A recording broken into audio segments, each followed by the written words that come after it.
Welcome to day 9 of our training, and today we're adding in a new type of resistance. Being at home, we don't have weights, so we've got to implement a high load somehow. And we've been doing things like carrying milk jugs and doing a whole lot of body weight reps. So one great way we can get stronger is by adding in some manual resistance. What is manual resistance? Manual resistance is when a partner pulls against whatever joint or motion we're trying to do. So for instance, let's say we're doing a bicep curl, and I'll show you my arm real quick, and my partner's right here, and I'm holding onto a towel or something, and they're pulling away from my arm, okay? So that's what manual resistance is.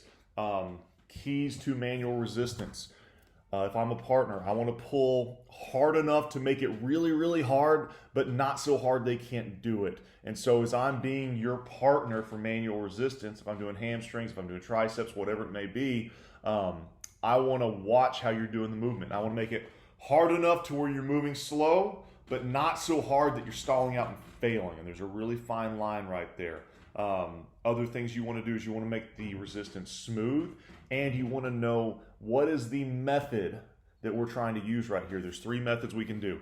The first is called concentric, okay? This is what you traditionally think of with almost every exercise that we do in the weight room. This is, if you're in a bicep curl, concentric is going from extension and curling in. That's a concentric motion. If you're a squat, that's pushing up. If a deadlift, that's pulling from the floor. That's concentric. Isometric is the next one. This is a solid hold, and so this would be if I'm in a bicep curl about halfway up, my partner's resisting, and they're pulling hard enough to where I can barely hold this position, but not so hard that I fail. The third one's called eccentric. This is a negative, so this is where I would start in as flexed as I can be, and I've got this towel in my hand, and they're pulling against it this direction, and as they pull against it, I'm still trying to pull it in, but it's so much force that I get pulled into extension, and they would let go and I'd come back in.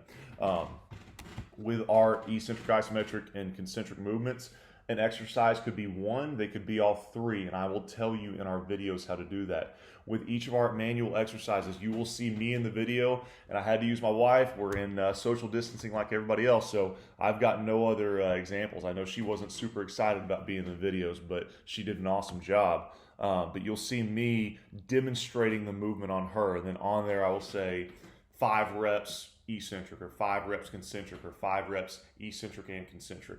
Every exercise, unless I state otherwise, should take about 3 seconds per rep, and you'll see the tempo that I want it to look like there.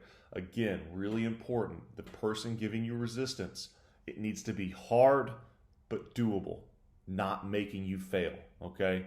Hard but doable. That's the name of the game for our manual reps. If you have any questions, let me know, and let's take another step forward and get stronger today.